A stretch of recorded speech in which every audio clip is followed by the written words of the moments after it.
वैशाली रेसिपीमध्ये आपलं स्वागत। आज आपण बनवणार आहोत खिचडी। जी खिचडी की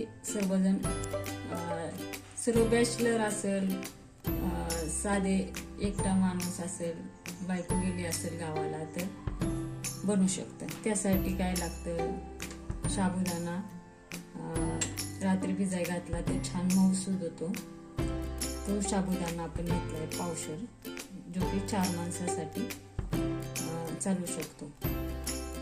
त्यासाठी लागणारे 5 चमचे शेंगदाण्याचं कूट, मिरच्या घेतल्या 7-8, त्यात मीठ टाकून बारीक केले, 2 बटाटे चिरलेले आणि खिचडी झाल्यावर लिंबू पिळून खाण्यासाठी लिंबू। तर आपण सुरू करूया खिचडी।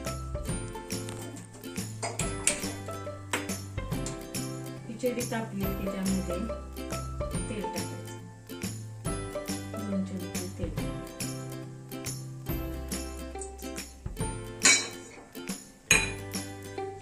त्यामध्ये बारीक वाटलेली मिरची, मीठ।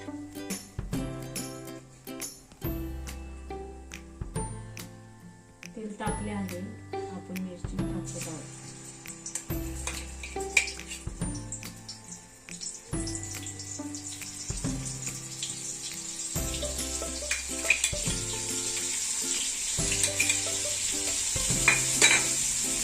तापलेल्या मिरचीमध्ये बटाटा टाकायचा, म्हणजे ते चांगलं लागतं बटाटा।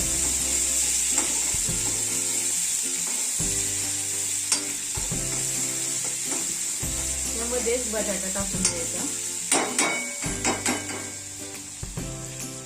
त्याला चव छान लागते।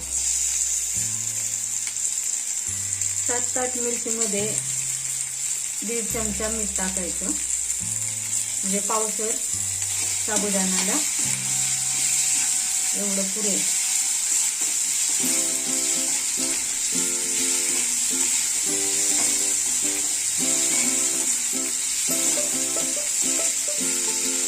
छान असं परतून घ्यायचं।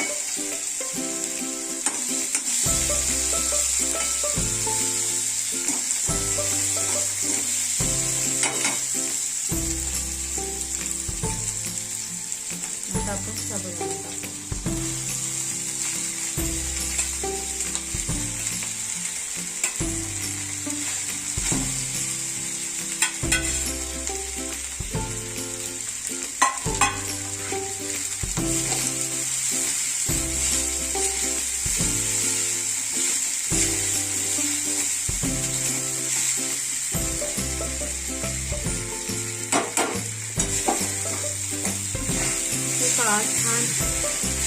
छान अशी हलवत राहायची, ते खूप स्वादिष्ट बनायचं त्यात असं।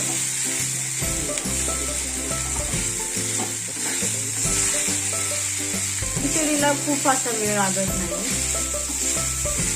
5 मिनिटे सगळे सामुग्री एकत्र करायला आणि 5 मिनिटं तिथे परतून घ्यायला, लगेच तयार होते।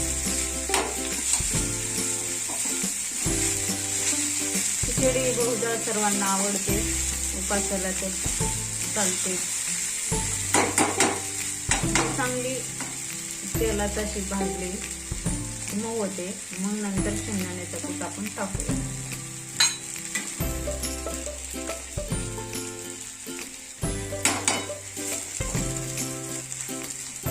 अशी खिचडी जर उपास असणाऱ्या माणसाला बनवून दिली तर त्याला उपासाचं पण येत नाही, पुढे आपण पण खाऊ शकतो।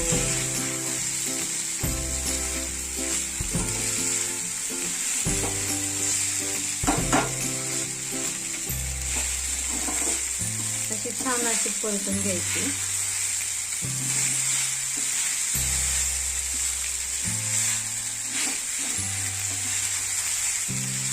परतायची अशी छान तेलात मिक्स झाले ना साबुदाणे, ते मऊ होतात।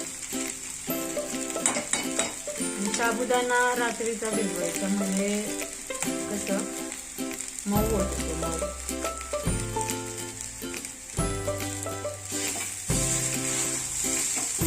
भाजायची अशी छान.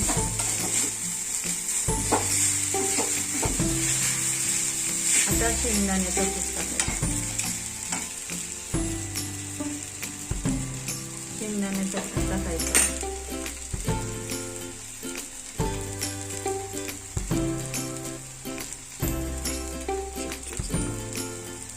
चमचे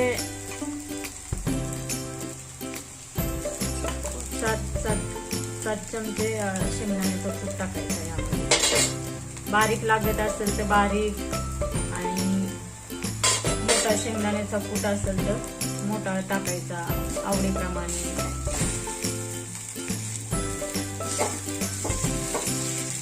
काहींना शेंगदाण्याचं कूट आवडत नाही जास्त.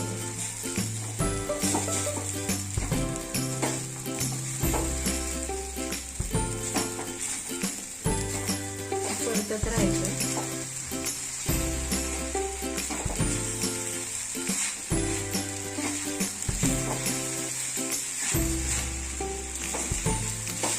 छान अशी आपली खिचडी तयार होते, मऊ होते. आपण पाहू शकता.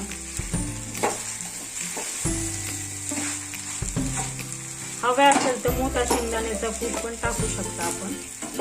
बारीक टाकला आहे, चांगला लागतो.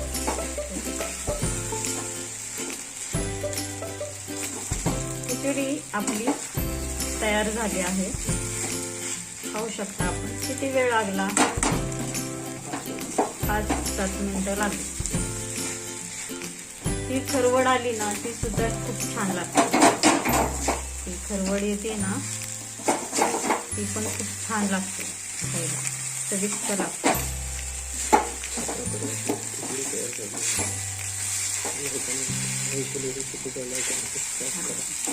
अशा प्रकारे आपली खिचडी तयार झाली आहे.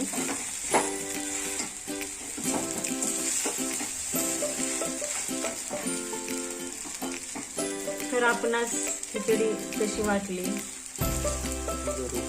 हे जरूर कळवा. लाईक करा, शेअर करा, सबस्क्राईब करा. थँक्यू.